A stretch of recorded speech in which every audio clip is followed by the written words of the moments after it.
Hello, everyone, and welcome back to another episode of the Red with a Splash of White podcast. We're back for episode number 8. And of course, we're talking about the previous round of fixtures in the Premier League, what we thought about it, and how it went. We're going to start with, of course, one of the two big games of the weekend, which was Man City versus Spurs, which ended up 3-0. We've talked about in previous weeks, I've said it last week, Gundogan, and the fact that he stepped up. He stepped up with 2 goals again. He's really stepped up from midfield. Yeah, again, great performance. Obviously, Diaz didn't start because he had picked up a knock. I played midweek then. Impressed with a lot of performances in that game from people. Zinchenko looked very good. Mm-hmm. There was Rodri's penalty was solid. But again, it's just looking at City now as it's going to be over and done with, is it?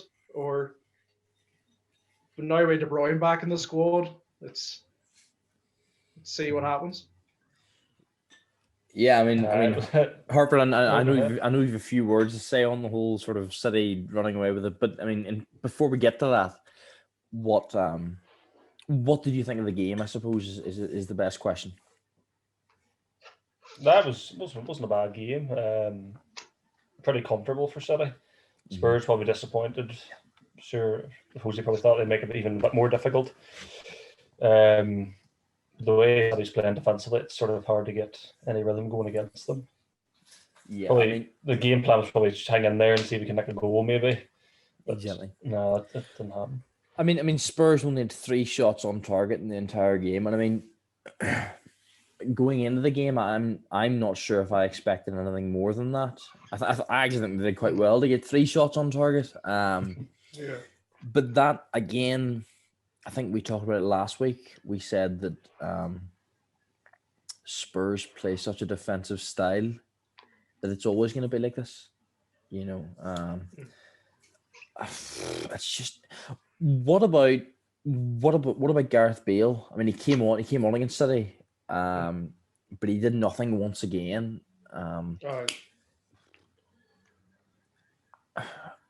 What's gone wrong? What's not gone right? I'm not sure. It's one of them ones I'd like to sort of hear.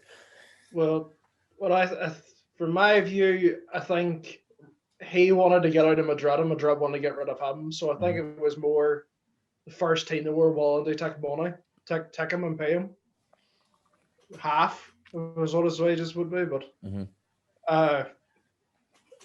you can say it was the start. You were thinking, right? He hasn't played football in so long. He's not going to be match fit. But now that they don't really play him either. He comes on. At the start, when he came on against West Ham, he looked promising in that game. He looked okay when he came on, but I think it's a point now Bale's just collecting a paycheck, to be completely honest. I don't think he's ever going to be at the standard he was again. It's just now he's buying his time and making money while he does. I say maybe both of them, Spurs and Bale themselves, probably regret the move altogether. Every time you see Bale, it looks like he's just watching. He was in Spain playing golf. It's just not like there's no golf courses open up over here, so it's probably yeah, it just doesn't look interested. And then I think Mourinho probably regrets it as well. Just didn't work out the way. But I suppose it was worth the risk. Yeah, exactly. I think coming into this season, everybody, not the question on everybody's lips, but one of the thoughts on everybody's mind was, how will Bale do coming back to Spurs? And we've known what he's done years ago. But what can he do now? But yeah, I think you're both right in that you say that it just hasn't worked. But I also think that Mourinho's sort of been famous recently in his past few jobs. You look at Spurs, you look at United, you look at Chelsea. He's made scapegoats of certain players. Maybe I'm wrong in saying that, but I mean, I think not made a scapegoat, but he hasn't played Bale enough as he could have. Do we think that he's maybe made Bale the scapegoat that we know that Mourinho can do, or he done it with Dembele sort of at the start. Yep. He questioned him a lot and didn't play him. We thought his career was over at Spurs, but he sort of worked his way back in. I don't know if he just does the test players or if he just a bit of hatred in him. I don't know. But as soon as he says before he joins the team, he targets a player and goes, right, I'm going to have a go at him, like Pogba and United and other teams, as you mentioned. What was I going to say? It was what I mind too when you think of it. He's never gone. I think the style of Jose and him counteract as well. Because when he did play for Madrid, it was fast-paced football, and they weren't sitting back and doing stupid defensive plays like he does, sitting at the back parking the bus. I just think it contradicts him too. Even though he isn't the same speedy as he was at his best, he still doesn't want to play that slow, really slow style. He wants to be playing fast paced, I think too. Yeah, absolutely. I mean, you look. Obviously, you say that Madrid. I mean, the Madrid side that won the what is it, the 10th? I can't even remember the name of it. The Madrid side that won the 10th Champions League anyway was a counter-attacking style. Yeah, that type of idea where it was quick, fast paced, this, that, and the other. We go at times. You think of sort of the best version of Bale at Spurs was the team that was sort of built around him, that sort of catered to him. Yeah. And I think as a player, that's what he sort of needs. He either needs, not even either. I just think he needs a team that is built around him or catered to him, that works to his sort of strengths. Do you think it's more of he's not the star player anymore? Is that what you mean? Like the team isn't around him, the team's around Kane. Yeah, well, it's not even Kane. It's you look at Son as well. Son, I would say that in terms of ability, but in terms of playing in the Spurs team, he falls second, third fiddle to Kane, and then Son, and then you have Bale, and then even behind Bale, you're sort of Lamela and that sort of idea. More Lamela version. It's just, I think Bale's just in a bit of a weird situation at the moment. I just, from a neutral perspective, as long as he doesn't play against Leeds, I suppose, I would like to see him, come back to that, cutting his left foot and there's nothing you can do about it type of player. But he seems to be sort of past that. That fear factor's gone. Exactly. Yeah. Even at Madrid, whenever he came on against Liverpool in the Champions League final and scored those 2 wonder goals, I understand one of them was an absolute howler from the keeper, but he just had that aroma or that aura about him that said, I can come on here and tear you to bits. That type of idea, and I think that's gone. But yeah, I mean, we focus on Bale here a lot, and I think it is something he's looked at. But City themselves, we sort of mentioned Gundogan, but I mean, City as a team have been excellent. I suppose this sort of segues into Harper and what you sort of been keen to say. In terms of City and their sort of title challenge and that side of things. Oh, that well, I think we spoke a few weeks ago, and I was saying I think we agreed that it's over. A few weeks ago, we were strongly on that. Is this the point of the competitiveness? Is this what you're talking about? I think. Well, I'm. Yeah. Well, it's true. It was sort of last season. It was the media as well. Oh, the league's not competitive enough. Teams aren't challenging the likes of Liverpool and City, and hence why Liverpool ran away with it. But this year, you don't hear any of that. It's how wonderful City have been, and that's not taken away from City. City have been fantastic. But as I say, I don't hear, the other teams aren't aren't challenging. Yeah, absolutely. Yeah, I mean, I think, and I was sort of thinking about this earlier on. The closest challengers, I suppose, to Liverpool this season, or not Liverpool, sorry, City, is Man United, and last season Man United were, far and away, and the only reason they got in the top four was in the end was because of Leicester's downfall. So I understand your point, obviously, but I suppose it's sort of, it's if City could take a sort of year off last year and sort of say, look, we're going to concentrate the Champions League or whatever, this, that, and the other, then Liverpool are more than they're more than appropriate, I suppose, to do that this season. And there's no shame in it, I suppose. I think it's sort of my point. Yeah. Well, I think when you look at it, when they say the league, when they went last season, the league wasn't competitive for us when we were running away with ourselves. I just think it's not to bring up the bias again, but City have been in this position before where they were 10 points ahead at certain points of the season, and then they had gone, oh, that's it then. City have won. That's not going to be competitive now. City have won the league. 14 games to go. They've been ahead of Christmas by a good bit before. Obviously past that now. But I find that it's very what's the word I'm looking for? Hypocritical? Yeah. That they're not doing it. They're not doing it now. Yeah. They're not speaking about it whatsoever after we did it. After we had won by that much last season.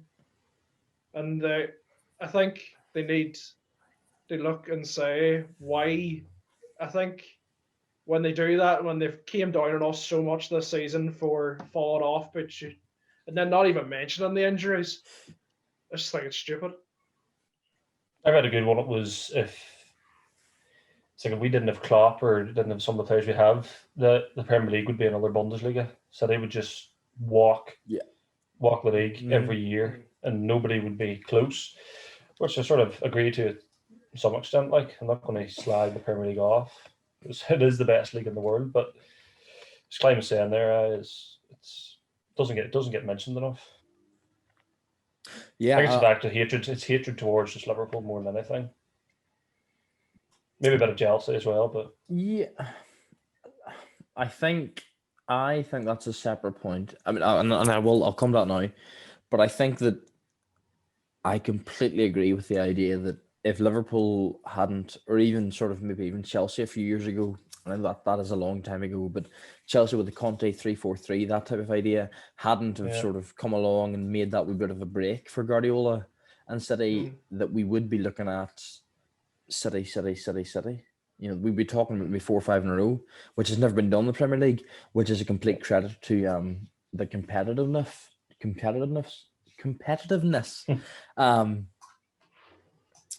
But I mean, I suppose it's the same for every side in that, and I'm moving on to the point about sort of being everybody against Liverpool and that sort of idea. And the Leeds fans that are watching now will agree with me in saying that whenever we were in the Championship, it was Leeds against the world. I swear to God, every decision was going against us. Literally everything was going against us to try and get us promoted. So I completely empathize with the idea that it's Liverpool against the world. The difference is that in the Championship, there was no VAR. So that is the difference in that it's sort of being not proved now, but they're not helping themselves with VAR, I suppose. Yeah, it's the problem, as I alluded to last week, but then mentioned. I think when we didn't have VAR, we criticize referees so much for not making decisions when we didn't have VAR. But then I think in the mind of the fans, we didn't think about human error. We didn't think about can't see everything. You might not have seen it. I think the reason VAR would have been the way VAR would have been good is if it, as we said last week, the rugby, you can speak to each other, but they don't hear it in football, and they don't show it on any screens because there is no big screens in football stadiums. Not at most of them, anyway. But I think when it's a human and another human with no like interaction that people can hear, you can't just go, "Oh, right, he sees that. He's going to say, we're come on, they are arguing." But I think when you look at it, you don't hear what they say when it comes to like where a line's being put, what are they saying this week is going to be what's offside and what's not. But I think when it comes to two bits of human error and then it's more human error on top of each other, it's just going to get worse and worse and worse, and the criticism's going to get worse and worse and worse. The more mistakes they make. I seen a VAR table today, and we were at the bottom in terms of, like, it was like -5 we had, so it's like basically VAR's hammered us. Yeah. Okay. Which is you see it every week. It's obvious, but when you see it actually wrote down and goes through each situation that's went against us, it's sort of take. It is. Yeah, I mean, I think Klein, your point there, and we're going to come on to the Liverpool or the Leicester Liverpool game. Sorry, here now. I think Klein, your point is that the rules aren't consistent enough. Yes. You know, you look, and it is, and we consistently, or I at least, we consistently make this comparison between rugby and football in terms of VAR and the TMO, and the reason is because in rugby, the TMO and the referee are on the same page. You know, it's this is the law. This is the law. We'll stick by it. There's no maybe we disagree here. Whereas in football, there is that sort of disagreement. You know, and I think even in rugby, you know, I think the rule is if your hands go forward and the ball goes forward, that's a forward pass, or whatever. But if your hands go backwards and the ball maybe goes forward due to the wind or sort of, you know, the direction or whatever, then it's not offside. Maybe I'm wrong. I haven't been keeping up with rugby rules recently, but in football it's just different. There's so much, you know, cloudy decisions and sort of this, that, and the other. There's so many rules that contradict each other. There's so many rules that contradict each other. That's what I think. Yeah. They keep adding rules to football, and I don't think they take enough out. If they're going to keep adapting, they need to keep removing rules. There's more fine margins, I think, in football in terms of the offside, which is sort of thing. But I can see your point of like in rugby, if you know it, like in rugby, if someone's offside, it's clear. You just know they're offside. Yeah. And in football, you just like, is his shoulder past this guy? Is his head slightly past him? Is his arse slightly past him? Yeah. It's not the point of. Yes, and I mean, speaking of sort of controversial or sort of tight decisions, I think it's a good time to move on from City Spurs to Liverpool Leicester, which ended up 3-1 in the end. I mean, in terms of Liverpool, Salah once again steps up and scores the goal, but also Liverpool had 15 shots, 4 on target. You know, those aren't bad numbers. Maybe not. Maybe I'm wrong. Well, game up until the end was very good. Very enjoyed it. There's some great performances from both sides. Great fight between Trent and Pereira and Salah and Pereira. There was some great moments, some great saves. Schmeichel made some brilliant saves. So did Alisson. But once we scored the goal. But I'm sure we're going to come on to speaking out more about it. But it was there. They just got 3 quick goals, and then by the time when the second one went down, we were just like, we gave up. I think we did just give up. It looked as if we gave up. It was disappointing, obviously, because it was a game I thought, right, which obviously very unfortunate that Jurgen lost his mother, and then I thought they're right. They're gonna give it their all this game, and they did up until that free kick. But I was proud of them up for the fact that they did up to then. Well, I was saying that I was proud of them the full game because they still played well. It was just the fact that then the decision. But how did you think they played, Harper? It was a good game. Dominated up to about 70 minutes. No, we're going. Dominated up to about 70 minutes. Thought we were in control, and then obviously it came to that turning point, which was it was so tough to take. Well, we'll wait for him to come back for the turning point. But what about the other goals? The Leicester's. Well, we'll talk about the Kabak and Alisson mistake. I'm still. I think that's on Alisson. When Kabak was there. If Kabak was there, I don't see the need in Alisson doing that. I know he's done it. I know he's done it before for big clearances, but if he sees a defender coming back, he doesn't need to do that. He obviously had. He could have tipped it back to him. He very well could have just tipped the ball back, and then on. It's just the way things were going that game too. Like that ball could have bounced anywhere and bounced right in Vardy's feet. Yeah, 100%. Now that, as you say, once that point, I was ready to turn the TV over at that point. I must say I was shouting and roaring, and I left the room. I was like, nope, can't do it anymore. Like at 1-0, I thought. Actually, as soon as the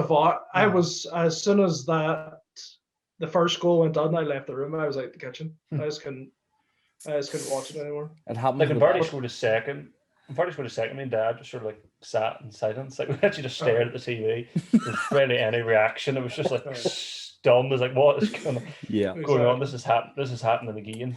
I know the feeling. Championship playoff semi-final against Derby, second leg. No, I'm still not bitter. Don't worry. But yeah, I mean, you were talking there about Leicester's front three, i.e., Maddison, Vardy, and Barnes. I mean, they had a very good game, from an outsider's sort of interpretation of it, they had a very good game. They took their chances, this and that and the other. Do you think they did, or do you agree, or what do you think? I don't know. Leicester, it was not like a game at Anfield. Leicester didn't put a foot in us.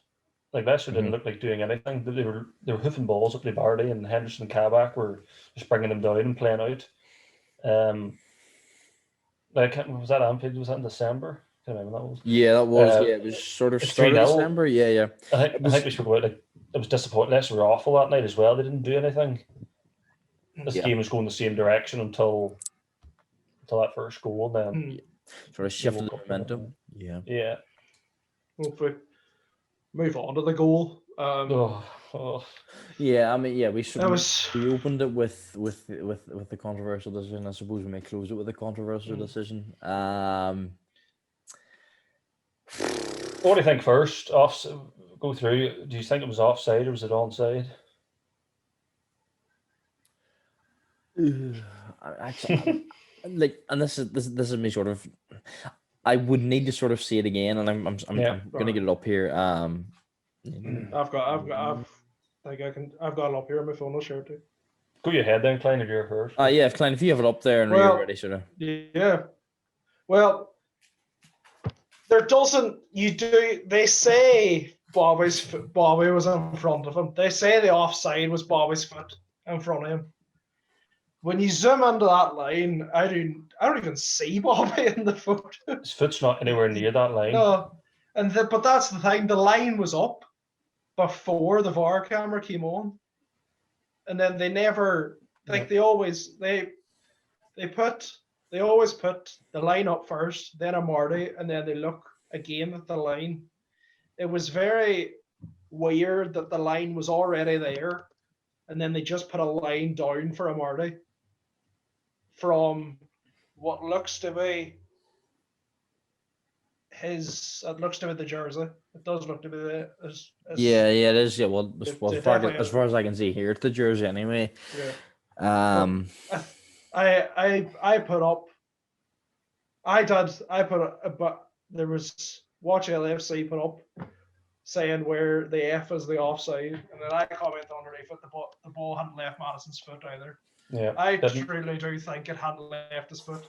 You can see it in the freeze. Yeah, you can see it in the freeze frame. Yeah, well, I'm seeing it right here, and I can sort of say that it hadn't left. He was just hitting it. Do you know? Well, I would show it to the camera, obviously, but there's risk. I think what and a person did comment on Reefit then saying, you can't be offside if the ball isn't in play, but they still have the cameras. They can still put the camera up. The VAR camera never stops. It doesn't go off and on for decisions. Because then you watch for decisions already happen. Unless it's the Juve Porto match last night, which was a bit hectic, but that's a different matter. Nobody mentioned the ball not being struck. It was only Klopp. No media reported it.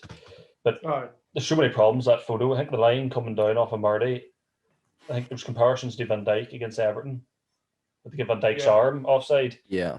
The line's in a completely different place on Marty's arm, and it goes through his knee. Again, exactly. Why is it going through his knee? Put it to the end of his knee. That boy sitting in the VAR room has drawn that. He has so much power. He can draw that line wherever he likes. Again, I think the idea once sort of falls back again on the fact that there's no consistency. There's no, and I understand that football is a game of sort of interpretations, but there has to be some rules at some stage where they turn around and say, right, these are set rules. I don't say, oh, this is excuses. It's not. It's facts. It's facts. The lines weren't drawn correctly. Fact, Madison, the ball hadn't left his foot. I suppose the argument. I mean, the argument to start with for sort of not leaving Madison's foot is that we don't have TVs sort of nowadays that are widely available that are sort of say that can refresh at such a high rate that we can see when it leaves his foot, and that's the argument. But surely the referees that are doing VAR should have that. But what was my other point? Sorry. I do find it very convenient that in a free kick on the outside of the box, where it was very, very, it is inches away. That ball was that free kick was inches away from where that camera stopped.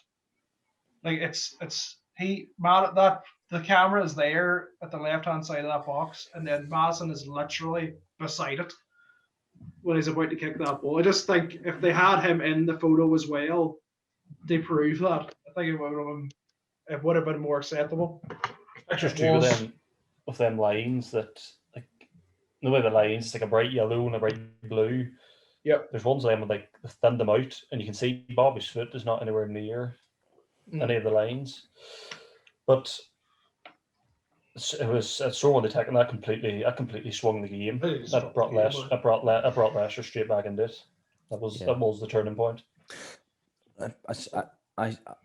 I suppose the sort of the credit to Leicester was that they took advantage of that turning point. It shouldn't maybe have been a turning point, but the point still stands that they definitely took advantage of it, and obviously turned the game around.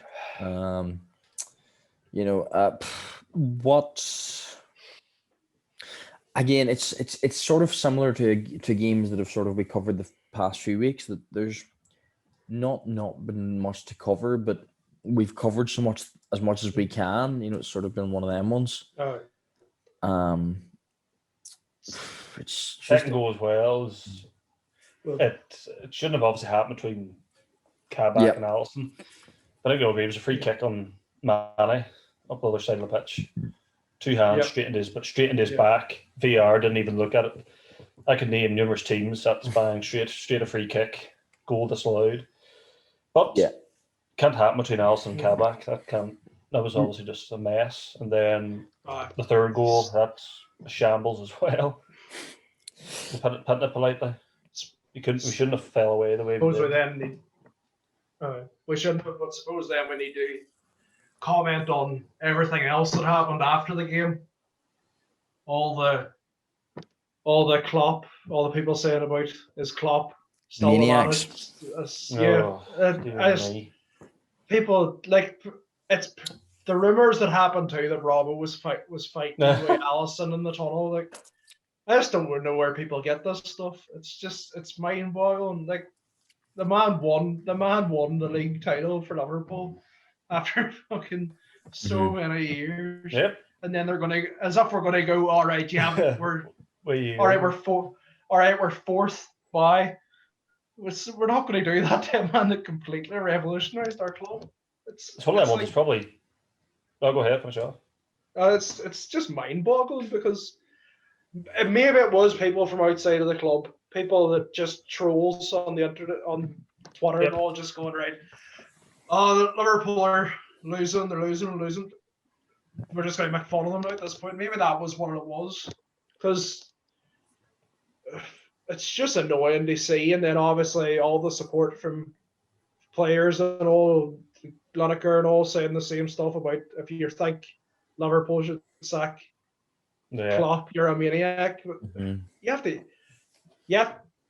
be on Klopp's side. Maybe if we played the midweek, they did say about Klopp taking a break. Maybe if we did play the game maybe if the game against Leipzig was in Germany, if it was able to be in Germany, maybe he might have took a break for the Leicester game.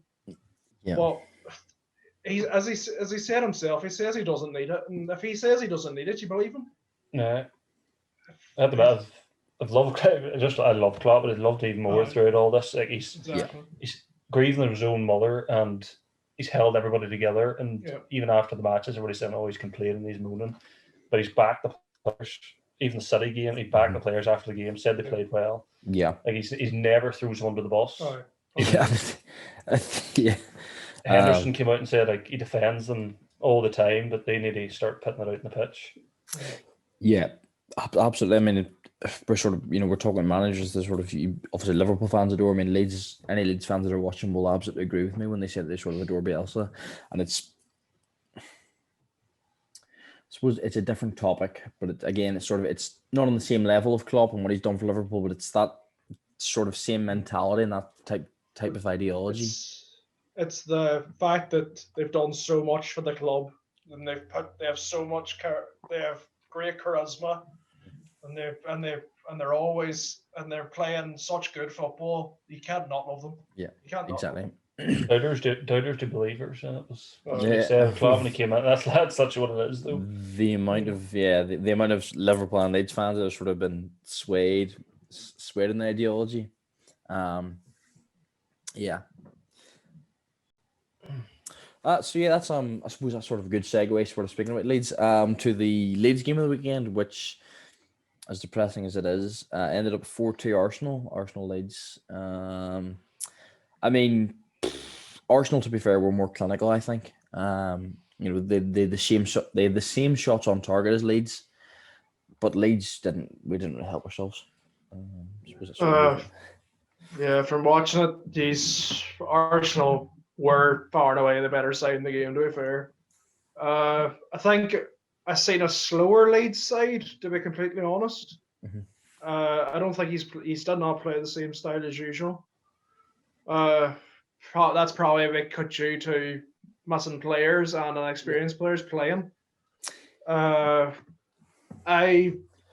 don't want to question Bielsa, but I did find it odd that not the players playing, but the positions they were playing in. Yeah, absolutely. Yeah. I find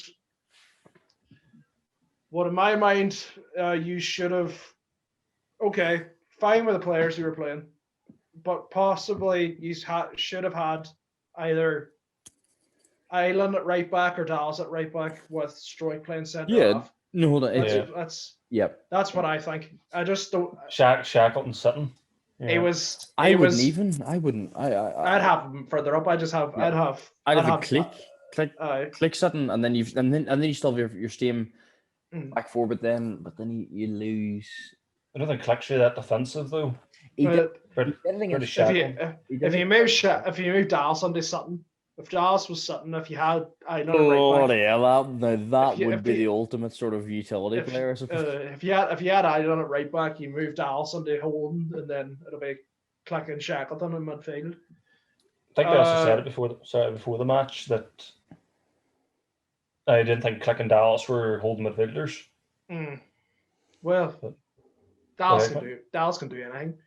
Sure. Dallas can do. I Dallas is the genuinely king am of football. firm belief he could probably do a shift at centre half if the Probably. opposition striker wasn't good He'd enough. fight. but that's neither here nor He'd be a fighter. He'd be a fighter. He would do it. there. On other parts of the time, Harrison obviously came off at half time for Helder, and Helder got a good goal, great goal. I thought it was a good goal anyway. Yeah. Yep. Roberts came on for Clash, didn't really do much, I don't think. Mm-hmm. And then I must say, I was impressed with the Huggins boy. Sure, The young yeah, boy left back, yeah. Yeah, he was very impressed. Stork's goal was Oh, fantastic beautiful. header, What was a- beautiful header. Class header. You couldn't ask for much more from centre half header. It was great bullet, absolute bullet. But I mean, we obviously we've just focused on Leeds there. We haven't mentioned Meslier, and I know sort of the both of you were. it was Yeah. I'm putting some blame on Met. I'll give it mostly Metley, but I think some of it has to go on probably Bielsa and the coaching staff, and I think it's teams in general. I think you can say it for Liverpool and looking.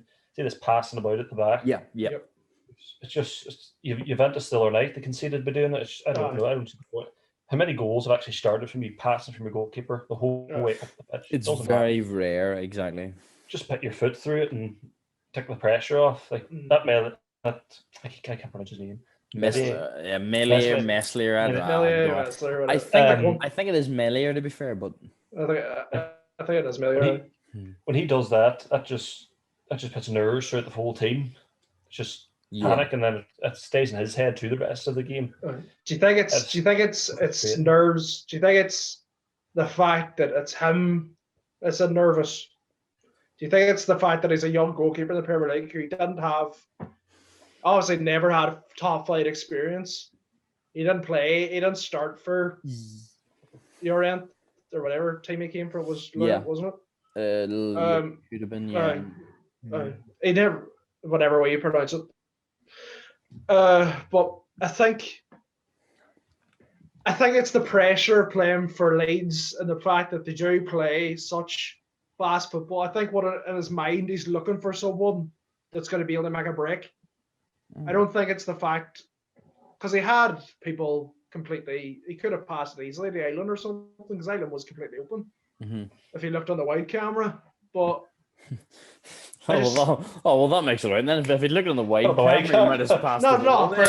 From what we seen it, from what we saw, you can see that he was open. Shut up. and look on the wide camera. Obviously. But I understand your point. Yeah, I understand your point. When you could see it, because he did look over towards Island before he turned back around. But I just think it is, and that's what I think. I think it is nerves. I know he has played so well all season, but I think in the games against the top sides, he was getting nervous. That's what I think.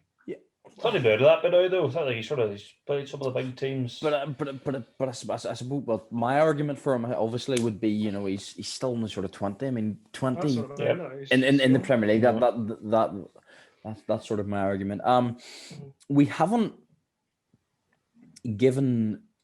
talked a lot about Arsenal in this game.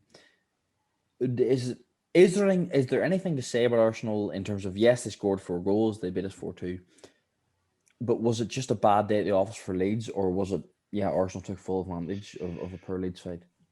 I think Arsenal dominated midfield. I think I wrote down in the group chat there was so much space in midfield, and Arsenal was just getting runners in behind. Yeah. As you say, they took full advantage. Obviously, it was some Leeds mistakes, but Arsenal and I were there to be. Arsenal were pretty good on the day. It's quite impressed Arsenal. The second half, So it's just one of the things. The second half could have got any worse for Leeds. They could only play better. Wouldn't be hard, and they did. I think you were getting excited at one point, Prac. I thought you were. Well, that was going to be my next point. That was going to be my next point, was that even at 4-0 down for Leeds, there was still a chance that we could have came back. And I think that says absolutely everything about Bielsa and Leeds. In that, obviously, I was at 4-2, I was sitting watching film or whatever, and you put in the group, Harper put in the group chat saying, no, that's 4-2. I was like, wouldn't be worth a punt for it. And in the end, I didn't. But you know, I just at 4-0 down, the fact that this Leeds side can turn around and say, yeah, there might still be a chance here, says everything about them, and that's absolutely class, I think. You know, well, he's were all over them for the end of the game. He's did. Obviously, as you're right, it does say a lot about them. The fact that Arsenal needed to bring on 2 defensive players in the last half of the match. They brought on El Neni and they brought on Holden. It does go to show that she's are playing that well. Yeah, it's one of those things where we're not sitting in a sort of Fulham situation or a West Brom situation where it's every point counts. We're thankfully sitting sort of comfortably mid-table, and yeah, that relieves the stress of them. So I suppose talking of relegation, I suppose, to sort of two sides who, well, I suppose aren't really in the relegation fight, but could be, in Crystal Palace and Burnley. Burnley won 3-0, which, again, we sort of talked about last week. Burnley scoring goals, I wasn't expecting it at all. I wasn't expecting this to be a goal fest in any shape, in any way, shape, or form. But it was quite an even game. I mean, Burnley had 16 shots to 13, 4 shots on target to 3. Palace dominated possession to be 53% to 47. Was it a question of Burnley being more clinical, or was there something else to it? It's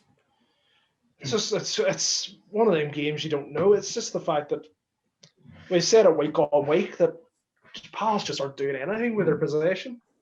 I think they've fair play.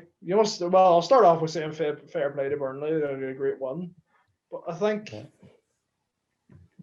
they're just as I say again, we out Zaha. Palace are nothing. I think at this stage, we out Zaha, they're nothing. They have no attacking. They don't have Eze obviously is an attacking threat, but they don't have the man, the attacking threat for Palace. They've stuck with this 4-4-2 again. They've switched to a different formation for what week, and they went back to this.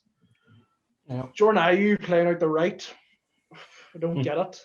Doesn't have the legs. No, he doesn't. I think it's very depressing to look at when 3 of your players are rated under 3 for that game.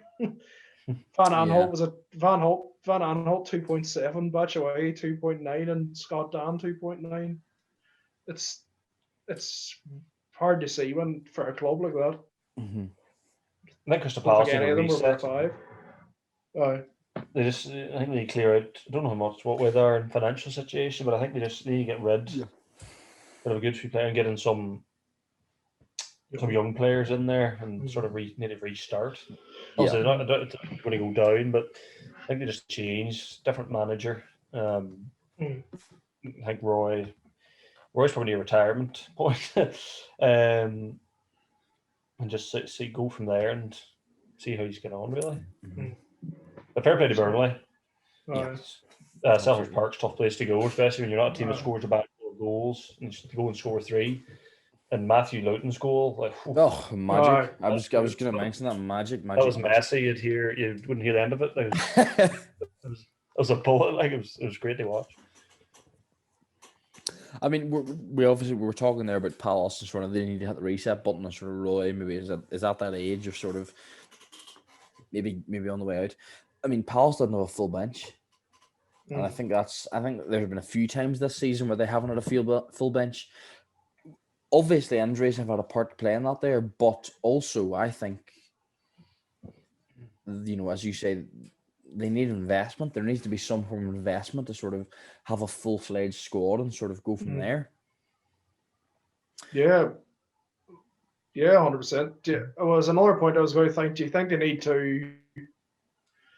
Obviously, players like Guiata and all have had good times in the past. He pulls off these miraculous saves and all during the season and stuff like that. There, after all these heavy losses to these teams, do you think they need to maybe question them? Do you think maybe they need to, I know their backups are Hennessy and Butland, but do you think he could maybe throw Butland a bone and give him a chance?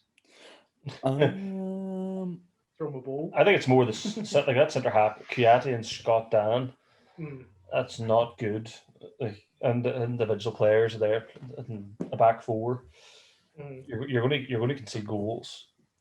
And as you say, Guaita does make a few wonder saves, and then he makes a mistake. But every keeper makes mistakes. It's a tough one.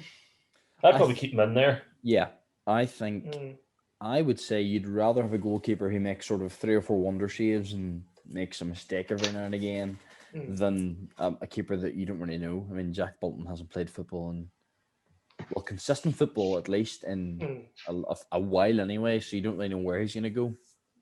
He was poor when he did play. Yeah, when he came into the Championship, he wasn't. I mean, Leeds, obviously, we tore Stoke to shreds for 2 seasons, but that's neither here nor there. Obviously. But he wasn't very good from what I remember. Yeah, look, that game I think is a bit of a weird one. Palace not having a full-fledged squad and missing Zaha, but taking absolutely nothing away from Burnley, as we said. That Luton goal was unbelievable. I think it's another one. If Selhurst Park and there's fans in there, that place rocks. I think I could be wrong. I think with fans in there, that game doesn't. It's not 3-0. No, exactly. I can't see Burnley going in there and sticking 3 past them, and that place is packed. Exactly. Yeah, the fans definitely. I suppose the sooner we get fans back in, the sooner sort of normality returns to football in regards to sort of the home advantage. Yeah. So moving from maybe 2 sides that are on the cusp of relegation at some stage, I would say, to a side in Sheffield United who just week by week are just looking more damned and damned. West Ham beat Sheffield United 3-0. Was it too easy for West Ham to sort of canter through and win 3-0, or did Sheffield United put up some form of a fight? First half, Sheffield United did, but they hung in there. Yeah, they did look a bit threatening when they went forward. But I think it was as the second half went on, sort of West Ham showed their authority and took the game scruff of the neck and punished Sheffield United. That was a great result for West Ham. That could have been a slip up, like very easy. Yeah, a bit of a banana skin. Yeah, especially when you're going well. Another great result for Moisey.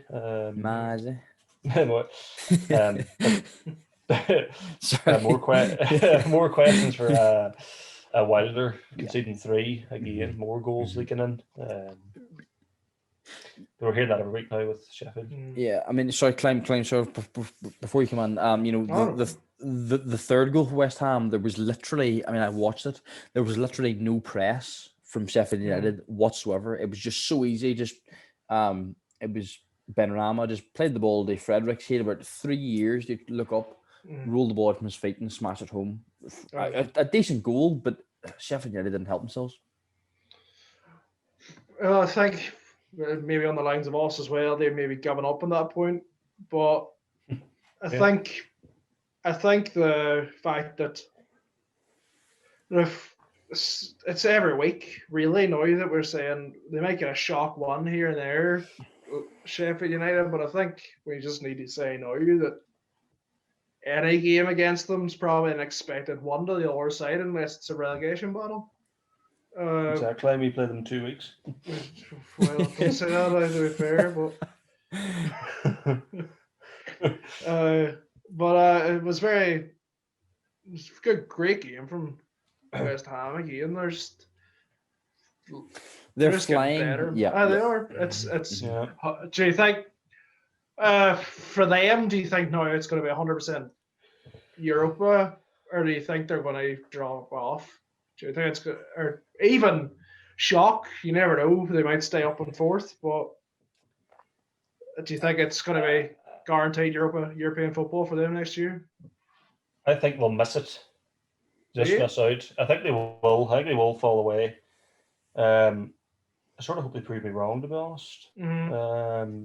But I think they will. But even if they don't see, they even finish 8th, 9th. That's a fantastic season, especially where they've been the last few years. But if they do get Europa League, Moyes probably. I was going to say manager. He probably will. He could be up there for manager of the year. Moyes. I think he will. I do think he will. I think even if now, as we say, City might run away this league, I don't think Guardiola's going to get it. I think it is. Yeah. I do think it will be. It's going to be a team that performed exceptionally under the odds that you wouldn't think they'd have it. Yeah. Obviously, Moyes has turned that team around. Where you're playing a team that realistically in your mind could say doesn't have an out-and-out striker. Seriously, yeah. You could say Antonio's a striker. You could say he's a right mid. You could say he's a right back. Well, and then Yarmolenko, obviously, you say he's a striker, a midfield, or a winger. It's just fantastic to watch, and I've always thought in the back of my head, West Ham, you do have a soft spot for teams that don't do so well and then come back and do well. Well, then, your favorite team of all time should be Leeds. Then didn't do too well, came back and did all right. I don't think so. I don't respect the teams that go down to League One. I'm out of here. West Ham last year wanted the football finished. I think that wound a lot of people up, mostly Liverpool fans. Yeah, you're getting Karen Brady. Hold on, but I mean, just before you sort of continue, did she speak for all of West Ham fans, or was she just sort of speaking for her? Yeah. What's the term? Like I'll just say business woman. Making business money. That's exactly yes. Well, they good question. Yeah, that's a good question. It's the point that they were thinking. Right, if we're not going to have fans, we're not going to make as much money, and they're just going to be losing money per match we playing players and playing employees of the club. But I think they were not far off, to be fair. But I just think Karen Brady just thought, right, I'm not going to make enough money off this, so I'm just going to say, right, I want the league to stop, because she wasn't going to make the money off. From what she thought, she wasn't going to make the money off the same way. Yeah, especially at London Stadium, that's costing them a fortune. 100%. They're probably up their eyes in debt. I think back to Super League as well. I think, as you say about Antonio, I think a striker with a downfall, like just not having that out and out man could maybe come back to haunt them. Their goals might dry up a bit. If you refer to a couple of years ago when they were playing, that they got knocked out in the qualifiers by the Romanian side, and their strikers were between Andy Carroll and Enner Valencia. So it's the same thing every year, though. They never seem to get that striker. They had Haller. Who did that before that? Oh, I forget. It's every summer they're like with somebody. Like they were like with Lacazette before we went to Arsenal. I think they actually put a bid in for Lacazette. I thought they might have. They're doing great, but we'll see. No, we won't. Yeah. I mean, before we move on, to sort of play devil's advocate, I think they might make sort of Europa League football. I think you sort of look at sort of the sides that are below them. Obviously Liverpool and the likes, but I mean anybody else sort of rivaling them for Europa League. If you're going to talk about Everton, say for example, I don't think, as much as I like Ancelotti and I think they have a decent squad, David Moyes has been there and done that. And I think take a hold Arsenal and Arsenal and Everton, no? Exactly. Yeah. Well, the teams. It'll make for interesting. It'll make for an interesting time. Well, the teams. You get good odds on it. So. Well, the big teams below them obviously is now us, Everton, Tottenham, Arsenal. They're all there. You'd say Arsenal's not really got a fighting chance because they're well, I suppose they do. They're only 8 points behind. Yeah, that's pretty awesome. Or you could say we'll say you as well 10 points behind. Oh no! They just beat us. Arsenal just beat us. They just beat us. I said. What else? But I mean, Leeds aren't expecting. Come on, don't throw Leeds in there. You're like don't get him you're excited. like a typical pundit. You know what I mean? You're like a pundit this season. I do think they'll stay in the Europa League places. I do. I must say I do, because they won't. Hopefully they do. But it'd be funny to see if it was. It would be very funny to see West Ham and Villa being in the Europa League. Villa are an 8th at the minute. They could do it. You never know. It'd be funny to see. Praco would not be happy. I would lose the head. Like that's. I mean, this podcast never be the same if Dean Smith made it to the Europa League. Sorry, go ahead. I was just saying, like we're talking about Spurs and Arsenal. I wouldn't be surprised if Arsenal even took over Spurs. I wouldn't be surprised if Spurs are even in that conversation. Yeah, but Spurs are that Spur at the moment. I wouldn't be surprised to drop right off, and it's between your West Ham, your Everton, and Arsenal. Yeah.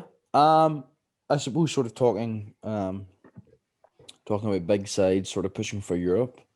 I think we should maybe move on to the big shock of the weekend in West Brom and United, which ended up 1-1. And I think we'll come to Harry Maguire at the very end of this. But United very wasteful, going off of the stats and sort of watching the game. They were very, very wasteful. Or at least I think they were.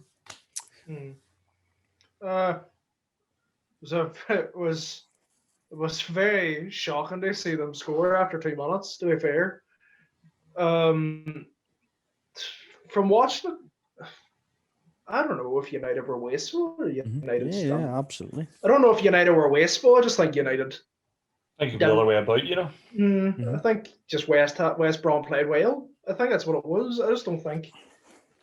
It's the thing we're saying now that West Brom try and do their defensive, just try and play defensive, and I think this was one of the weeks where it worked. I was very impressed on the great play. Gallagher played very well. Some good saves from Johnston. I think it was more West Brom played well and did well to get the point, and United don't use their chances. I agree, Clint. West Brom done what they should be doing. They played solid at the back, and when they go forward, they can get it in the box. That's the type of team you are down there. Get the ball in early, get your big men to attack it, and that's exactly what happened with the first goal. I would say that I think it was a free kick. I think if that was Liverpool, I'd been roaring like he was all over Lindelof. Obviously had to go for the ball, but I think his hands in the face didn't help. I suppose you can't really go either way with the fact that maybe you're thinking Lindelof didn't really try and get the ball, really. I think it was more Dianya had more fight to get to it. Yeah. But Dianya looked a handful all game. Either way, you could go. United did have a few big chances, but okay, we'll give Big Sam the credit this week. Which is weird for us, to be fair, because Yeah. But Townsend too, it's fullback. I think it was Russ playing him, but it worked well. And you can see 1, 2, 3, 4, 5 yellow cards. That was one of mine. 3 in the midfield. Like that's crazy. Once again, Gallagher, he gets booked every week. That fella. But we'll hold on to Miss Klein, so we'll move on to Maguire at the end. Yeah. I mean, sort of to start off, Maguire. Maguire once again very poor. I think he needs to sort of maybe work out how to organise a defence rather than complaining to the media after United this season of God. God knows how many decisions. I mean, I think, and I was talking to a United fan earlier about sort of doing the podcast, and he was saying, give Maguire a real a real saying to, because he himself thought that he wasn't very good. So I mean, if that United fan is watching, here it is. You can't. I don't know. Go ahead. You two go ahead. Well, yeah, give him a good thing. And he's been one of the worst performing centre backs in the season in the model stages. I just think after I'm doing the header, after having the header, and then having a full on strop. Did you see him? He was like weighing on the ground, bang on the ground. He was at a full on strop that he didn't get it. It's just hilarious to watch. He sort of fell over. It's like something we did when we were fucking in school on the fucking playground, playing headers and boys and going damn. It's not my turn to go nets. Yeah, it's that type of. It was quite hilarious then to watch them interview after the match and complain on the fact that United haven't got any decisions since everyone spoke up, and you're like, no wonder. No wonder you haven't got any decisions. You were given so many. I don't think he had the balls how to mention Klopp's name, because I think that's who he was referring to. It was. That's what it sounded like. I'd have respected him a lot more if he'd have said Klopp mentioning us getting decisions. I'd have respected Maguire a little bit more if he'd have done that. If he actually gone and said it, you'd be like, right, he has okay, you've mentioned him, and then but the fact that he went around the houses talking about it, just like he didn't even get asked stuff. Like he just avoided the questions he was asked and went off on a whole tangent. He just went off on it. Like does not mind. Like a few weeks ago, Southampton got a clear penalty. Martial threw himself to the ground, but yet they don't get decisions. They get decisions every week. They got a penalty when the full-time whistle went. Yeah, against Brighton. Yeah, What more does he want? And his dive. Oh my! 6'4", having the shape of him going down there. Like, there's nothing worse. It's the fact. It's falling over. It's the fact that he had the balls to complain about that, because he was running away from goal. That's the funniest thing about it to me. He wasn't running towards goal. He wasn't trying to get that ball. He was running away. And then as soon as Ajayi's hand left his shoulder, he collapsed. Even though that's where the ref was going to give it. Like I thought. Going back from that screen, I thought he was. As you say, it was a great point that you made in the group. The United players fall every time a ball comes into the box. So they do. They've been told, when you look back at it, they do a lot. Someone always seems to fall. And it's smart when you think about it, but it's a scumbag move. But like if VAR sees the slightest pull. Like even if he dives, you're going to say, he had his hand on him, penalty. Yeah, I mean, and I am genuinely just trying to sort of play devil's advocate here. Do we think that? I am genuinely just curious. Do we think that sort of you look at Mo Salah's penalty against City, and just sort of pulls him out there. And I'm not saying all Liverpool players do that, but is that sort of a top team mentality, sort of that type of the big team mentality maybe? And I'm not just getting at Liverpool. There's obviously other City players do it.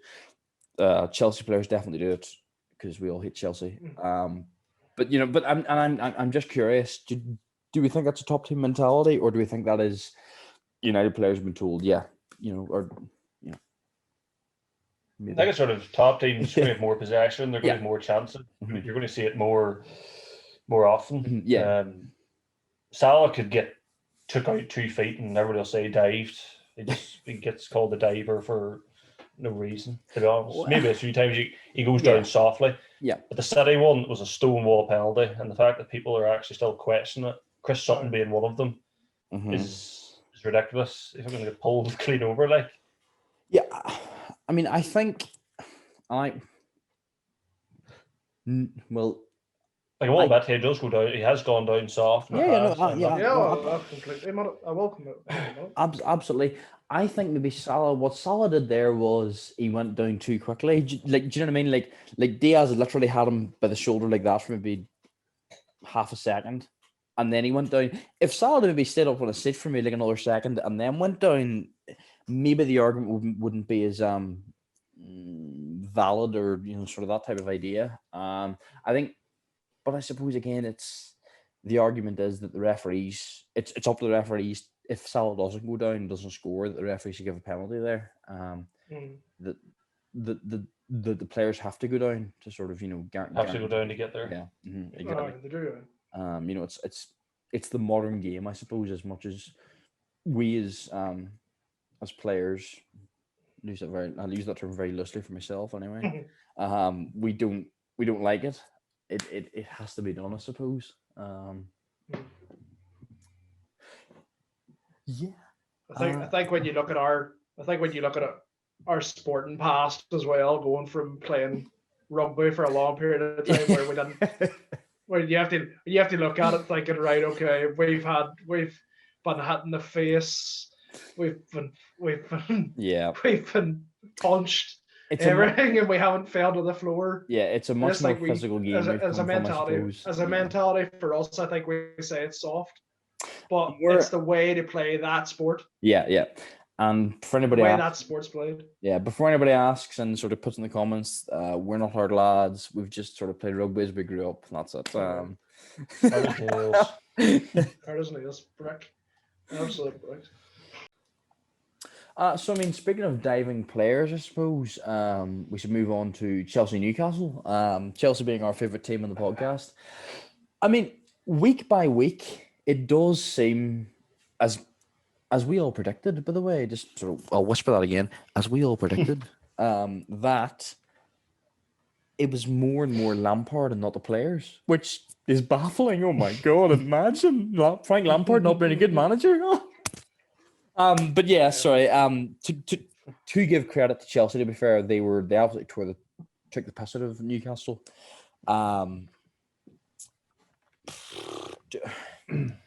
It's again, I think it's one of those games where there's only so much you can say. Where it was sort of, not that Chelsea were bad, not that Chelsea were good, not that Newcastle were bad. It was expected. It was sort of routine. It's just so easy. Yeah. What about? It's another. No, go ahead. Oh, I was just gonna say it's another Crystal Palace. Yeah. No main player, no party. Mm-hmm. No Wilson, no chance. Yeah. I mean, Newcastle, I think, and not even think, I know Newcastle once again have sort of been saved by teams below them being considerably worse than them. And it's sad to see, because as a club, I think Newcastle are class. Like, I mean, their fans are magic. They have some decent players, but it's just, and we talked about this, and I think it was probably the first podcast we did. We talked about this, saying that until Mike Ashley decides to stop being a tight git, Newcastle are going to be in trouble. Do we think that Newcastle maybe are a similar situation to Burnley, whereby at some stage or another there's going to be, and I know I just said it there, but at some stage or another there's going to be 3 or 4 teams that are considerably better than Newcastle, and that's that. Yeah. Maybe I'm yeah, wrong. but it's oh, you go ahead. Like Fulham this year, Fulham 18th. So it's Newcastle now, like, what? How many points is that? 6? 6 ahead of them. If you watch some bit of highlights of a one team and highlights of the other, look at the difference in quality. Fulham just seem a far better team than Newcastle, and Fulham in the relegation zone. Newcastle are 6 from relegation. Yeah. So I think I agree with your point. There'll be that point, as you say, is Burnley, when a team comes up and surprises us, and they slip down. Yeah. Which would be nightmare scenario. That absolutely. I mean, do we think, and I I completely appreciate the fact that maybe Leeds are a bit of an anomaly, that type of idea. Do we think that Championship sides are sort of looking at Leeds and say even Sheffield United from the season before and saying, well, hold on, they can go at teams, they can go at teams and get results. Why can't we? I mean, do we think that's the idea they're going to adopt, or is it going to be there's going to be a bit of a cash influx, and then we're going to go that way, or could it be both? I suppose. Oh, there's the fact that Championship sides obviously do come up with less of an advantage due to the financial situations of the clubs, but I think when you look, maybe even if you look at now, the way this season coming into the next, the way the Championship's been going,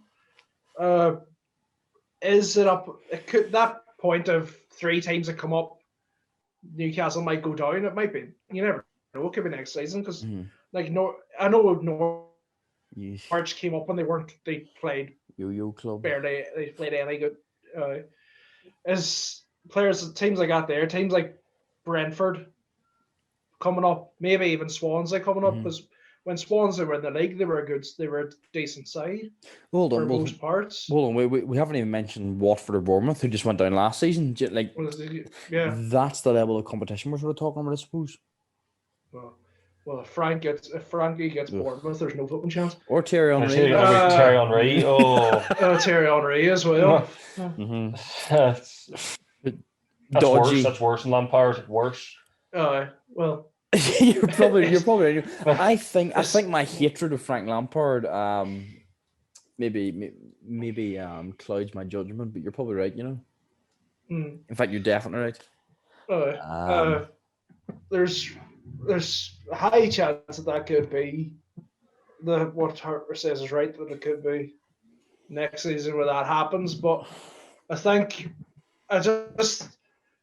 Newcastle, like, if you look at that team, who on earth would have faith in, as we said, Dwight Gale playing? who looks at Dwight? He was a semi-decent player. Striker. He's a championship striker. Yeah, championship striker for a team that wants to come up. Yeah, exactly. Well, West Brom had him whenever. Good job. Well, so I know West Brom had him the season before they came up. And also, I think if you'd have offered Dwight Gale to any Leeds fan last season, whenever Bamford was making us literally tear our hair out, we'd have snapped on the gas. But then Bamford's done all right this season, so they're sort of, here it's neither here nor there, I suppose. And then you number 9. Semi-okay. Newcastle's we do constantly make this point that Newcastle are, such an average side, and Steve Bruce is maybe not on his last legs, but he's on maybe borrowed time. But it's only because it's true. I think, as I said in the first podcast we ever did, we said that Mike Ashley is the reason that Newcastle could go down, and the point still stands. If he doesn't invest, it's like any side. If RWASOW doesn't invest in Leeds next season, we're down. If FSG doesn't invest in Liverpool next season, this club's going to struggle. We're down. We're down. We're going. I wasn't going to say that, but I mean, if you said we're going to Leeds. We're going to Leeds. There we go. But yeah, I mean, we focus on Newcastle here, but that's taking nothing away from Chelsea. Chelsea now unbeaten since Tuchel's came in. Yeah. And it's good to see, I suppose, because it's really proven that Frank Lampard is useless. So yeah, moving on from wins. So I'm gonna ahead. Wins. I want to see something chatting. They've had. So we're not going to slide Chelsea off. No, we can't. Because all a certain Chelsea fan is hearing is excuses, and he knows who he is. He mentioned it today as well. Are we in agreement? Has Tuchel had a tough game? Away to Spurs at the minute ain't tough. No, I'd agree there. No, I don't think it's a tough game. Yeah. But then, I mean, Frank didn't have a particularly tough run of games. But sorry. Continue. That's fair Sorry. enough. You can say they might not have had too many tough games, but you have to say the point is they've dominated all those games. They haven't allowed the other team to get into them at all. Yeah. So fair play to them. So I hope we're gonna head over. They do now have United and Everton coming up, and we'll throw Leeds on there. They please come up. Please. United and Everton, we'll see. That'll be a tougher challenge than obviously the win Leeds. So Ellen Road, that'll be. And he comes out of that with 3 wins. All right. Then we're talking. That's big fair play. Then if it does that. Yeah. But I mean, even without that, he has them playing, decent football. He has them having attractive identity. stuff. Yeah. Exactly. I mean, Frank didn't really have them.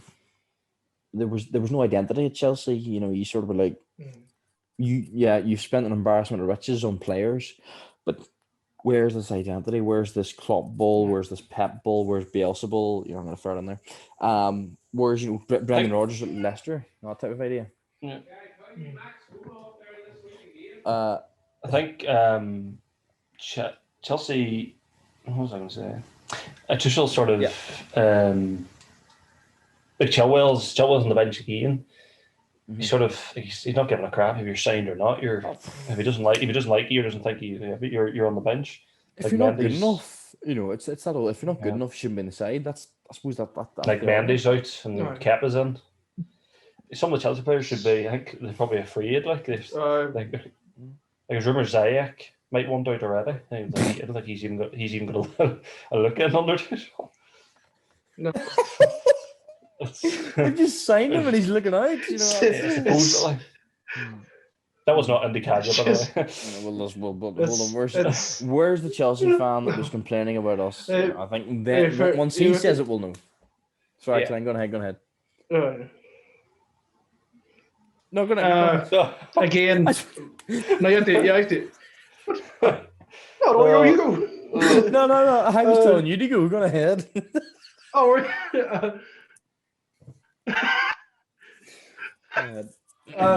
We have to composure.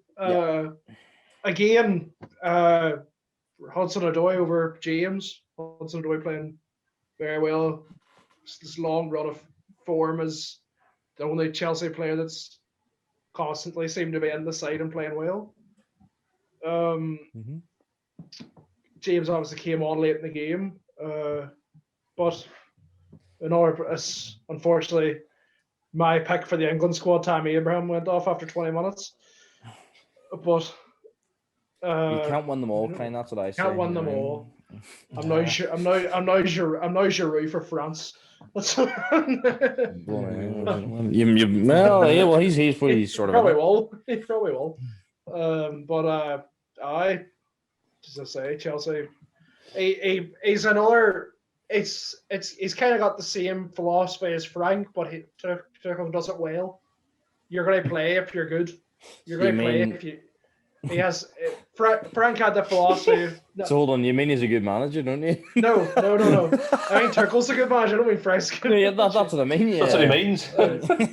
No, I think it was the fact that Frank decided to pick a squad out of a hat. If you don't play well 1 week, it wouldn't surprise me. It wouldn't surprise me that was Frank Lampard's philosophy. It looked to be the fact that Frank went, you didn't play well 1 week, you're not playing this week. But I think Tuchel's looked at the squad as a whole and picked the players that he thinks performs well and stuck with it. As a manager should, As a manager should. Well done, Chelsea. So, speaking of sort of managers that stick by players and sort of play a good way, we're moving on to not Everton, Fulham. Scott Parker and Fulham, who won 2-0 against Everton at the weekend. I mean, Fulham dominated. They had 12 shots, 3 on target. Sorry, 12 shots to 7, 3 on target to 2, and they outpassed Everton, and it's only by 11 passes, but it's still 545 passes to 534. We're talking there about England number 9s and obviously Patrick Bamford's number 1. What about Dominic Calvert-Lewin? Is he that big of a miss for Everton? that vocal point maybe up front. Yeah. Against a team, I was going to say Fulham don't really sit and defend. But I think a team like that's they can be the tough games against so-called smaller teams. It's like we mentioned about Wolves. They're missing. I think they're missing Jimenez a bit, just having that vocal point up front. In terms of that game, Scotty Parker's proved me right. Thankfully, most times I hope they do. Hope they do stay up. I know Greg as well because Greg doesn't like Scotty Parker. Which I agree too. I don't know. I'm not 100% right. It can be a bit annoying. Yeah. I don't know. Sorry, I think a little bit arrogant. I think is the problem. He's arrogant for no reason. Sorry, continue. No, you're right. But what a performance! From what I've seen too, they completely dominated. He put me out with my last man standing. Did he hear? Josh Maja, like both his goals were just picture. That's one. I think we did. I think. Oh, sorry.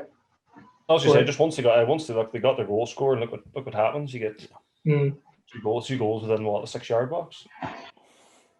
Yeah. Yeah, I think it's coming to the point that this podcast is getting freaky and we're predicting loads of stuff. But we've been off of a line. I think we did mention Josh. I think we did mention Josh Maja. I think we did mention him last week. Yeah, we did. Yeah, I think we did. It was him and Josh kicked. I was thinking. Yeah, I think it was a great performance from him for the goals that he got. I think in your opinion now, is he going to have to? I think they have no choice, but he is going to have to start every game now. Yeah, he's going to take a team. He's going to take the team goes. Maybe that's how he goes. Yeah. I've read stuff. I don't know. Obviously, it's true. I don't know much. I have heard of obviously Maja. I've seen bits and bobs. Apparently, he's a deadly. Even when he was in the Sunderland account, he's a deadly finisher. I think someone boy said he's one of the best finishers he's ever seen. Right. That's big. Not bad. High praise. That's a big statement. I'm sure we'll find that out. Don't 2 goals off his first game isn't too. He's not doing too badly so far. Yeah, sort of buzzing for him too, because obviously if he's a point to prove. Yeah. Going from Sunderland to France and come back to England, there's probably a lot of pressure on him. First game he lived up to it. Absolutely. I mean, and Everton again, sort of last night they lost 3-1 to Man City. Obviously Man City at the moment playing unbelievable football and sort of on an absolute roll. Yeah. I don't know what to sort of say about Everton. It's one of those weird ones where it's, they have a good manager in Ancelotti. They don't have a half bad squad, with obviously a few sort of exceptions. You can sort of sharpen up the fullbacks maybe, or sharpen up maybe the wingers. But it's a weird one. Massive game this weekend. Yeah. Beat Fulham, beat City. City was their game in hand. 3, and if it still haven't closed the gap on us. Obviously, if they get a result against us this weekend, they will. Don't know if Calvert-Lewin will be back. I think I seen a thigh injury. I think was the injury. He'd be a big loss, especially that aerial threat. I think if he up against regardless who it is a centre half, having him in there is massive. Yeah. But yeah. Well, again, if we mention the Airman Week performance, we have to mention Fulham's as well, getting potentially a good result. Potentially, good thing about it, it's a good result from the way Burnley have played recently. With the results Burnley have got, to be honest, that's pretty. If you think about it, that's a good point for Fulham. Yeah. Maybe that is even if they potentially could have won. I know they went ahead. I know they scored the first goal, but I think it is for that. From a team, they're taking points off teams that are playing well, which is great to see. I think it was a sore one because he conceded nearly straight after they went 1-0 up. They scored Parker. They scored the 52nd. But as you say, they aren't getting beat.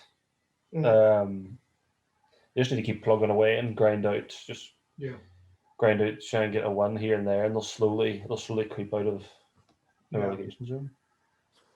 Yeah. I mean, moving on from Everton Fulham to another game we sort of talked there about Calvert-Lewin being a big miss for Everton, where we mentioned Raul Jimenez at Wolves. Wolves were 1-2-1 against Southampton. Sort of to put this in context, Saints have the Saints have no wins in 6 in the Premier League. Mm. And the last one they had was against Liverpool, obviously, where they won 1-0. And Hasenhüttl got down on his knees and cried for some reason, which is a bit weird. But no one's in 6 is a wee bit hectic. Like those are mad numbers. Mm. Well, I think the most. Oh, go ahead. I think the most embarrassing bit about it is that they had just beat them a couple of days beforehand. I think that's what you have to think about too. Oh yes, an FA Cup. Yeah, Southampton beat them a couple of days earlier. I think I'll say it's quick. I think it was the penalty decision against Bertrand was questionable. Yeah, to be fair, he did handball it. It was it clearly had his hand, but I think it was you could go either way. Is the fact that he was spinning away from the ball, his hand was behind his back. But it completely changed the game, obviously, that penalty. Mm-hmm. Not about that Pedro Neto goal, that was world class. Just spun him and just bang. The only one to watch in the summer, I think, in terms of there's no doubt somebody will inquire about him. Yeah, Wolves only they only have 2 losses in their last 7. They've definitely picked up the form. In terms of getting the result inside of things. But Southampton only had 6 offsides to 1 offside from Southampton. That's sort of, to me, that sort of screams poor movement. I mean, that's coming from somebody who has literally no idea what attacking movement in football is. But I mean, surely there's got to be, if you're a professional footballer and you've been paid X amount of money a week, you've got to sort of know or understand, I suppose, sort of what Wolves are going to do. Yeah, it's a mixture of that. It's a mixture of good line from Wolves. Yeah. Mm-hmm. Like Connor, Cody was playing. Yeah, I think it was. Yeah. I'm sure Connor Cody knows how to lead the line. We're talking about Maguire. Mm-hmm. You can tell Connor Cody's the leader. He'd tell you where to be at. What to exactly. do. If you make a mistake under Connor Cody, that's it. As you say, offsides, that's been frustrating for, I think, Southampton fans watching. That's another missed opportunity, especially after beating them a few days earlier and then at home. To go even 1-0 up, take the game there and then go and get your second and finish them off. But Southampton have that such maybe robust is the wrong word, but they have that 4-4-2 where it's what you're getting with Southampton, and they know exactly what to do under Hasenhüttl in terms of defending and such. But yeah, no one in 6 is just. Well, it was a game or two. Sorry. No, you go ahead, Beers. You go. Right. No, I'm just going to finish. I was just going to say. Right, we're going ahead. I was just going to finish that. It's them Danny Ings rumours are going to hot up again. I think they mentioned it a few weeks ago, and if they keep going the way they're going, I think the rumours will start up. Right, Klein, go ahead. Okay. Well, realistically, from watching it was it was very much a game of 2 halves. Southampton did dominate the first half. They did play very well. I think it was very much a mistake to take Minamino off. I know it was questionable to take him off that early for Gineppo. But it was just the fact that they were able to. They came out of so Wolves came out and they just completely flipped the switch. Absolutely came out and they were great in that second half, and I was very impressed. Hopefully now they will play better. Hopefully they do now pull a bit of form together. We got Neaton at halftime. Mm-hmm. Probably the hair dry treatment. It was very much the same against Arsenal. I sort of remember when they beat Arsenal 2-1. Arsenal were 9 men. I remember sitting sort of watching with a friend, and him, I hadn't seen the first half, but he had said, Arsenal were well, I hadn't seen all the first half, but for the most of the first half, Arsenal were all over Wolves. And then just like at their Wolves, obviously the red card was a big change, but that went into half time, 1-1. And Wolves came out a completely different side in the second half. Big game tomorrow night. Yeah, well, I'm good. Hopefully, let's hope. But yeah, sort of last game to sort of finish off on is Brighton Aston Villa, which ended up 0-0. And that's all you need to hear. So good night. But yeah, 0-0. But Brighton absolutely took the hand of the Villa. 26 shots to 4, 9 shots on target to 1, 58% possession to 42. And they also, and I keep coming back to this, but they outpassed them, 509 passes to 372. I mean, Brighton, Potter again just outclassed Dean Smith. It's that one again. That's. I always say Brighton need a striker. That just goes to prove it. You have a decent striker on there. You might obviously it's a bit unlucky as well, but you have a decent striker on there. You might no doubt he puts a few of them chances away. But you mentioned Graham Potter again, just fantastic. It probably feels more like a loss for them than anything. Yeah, especially the chances. 2 points drop rather than a point gain. And I mean that was a full strength Villa side, and also a Brighton side. Hold on. A Brighton side that didn't have Lamptey, March, and Webster at all, and they're all out with injury. I mean, the fact that Brighton did that, good on them, so to speak. After looking at Villa's last couple of results, I just think there's a lot of inconsistency. They're one loss. I think it started there at the end of January. They beat Newcastle and they lost to Burnley. They won against Southampton. Then lost to West Ham.